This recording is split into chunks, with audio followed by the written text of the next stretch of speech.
All right. All right. I would like to give a shout out and a big thing here. Let me get some here so y'all can see me a little bit better. Here, let me fix my hair. I want to give a shout out and a thank you to everybody that has subscribed and the people that have donated. There was a very nice person just recently here that donated. I don't know if this is a cause. I'm trying to change my life. I'm trying to start a business here. This is, I'm trying to put on a show. I'm trying to put on a show, and I hope and expect to make money at doing this. I'm too old to sit up and tear down carnival rides anymore. But I can ride bicycles all day long, and I seem to be pretty good at it. And so we'll do this for as long as we can. And if this should end one day, if one day that I say, we can't ride bicycles cross country anymore, what will I do then?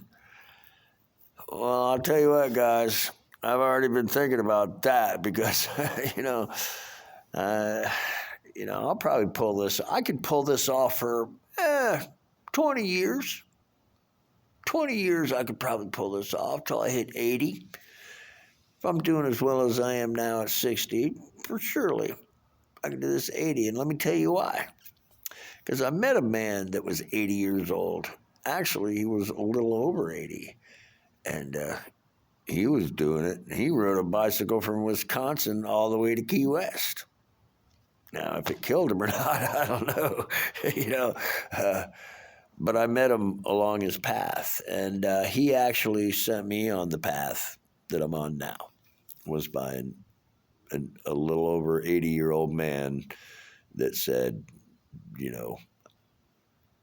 this is what I'm doing.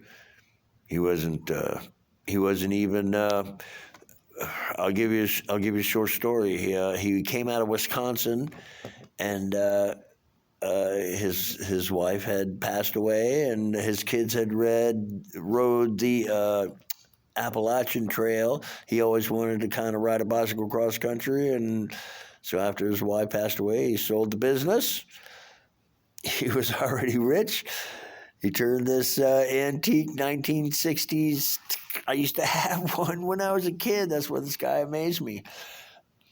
And he rigged it up really good. Even I don't know if I'd rig mine up the way he did. I like the way mine is, but he did really good. What was funny about it is we kept passing each other. I'd stop, and he'd go by, and then he'd stop, and I'd go by him, and then this went on for a little while. That was that first big trip there out of Alabama that I was telling you about.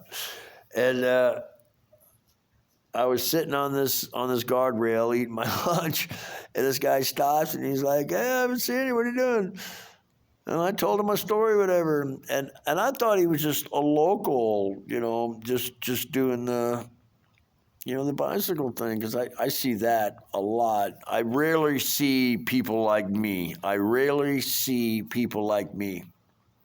But I do see them. There are some of us out there.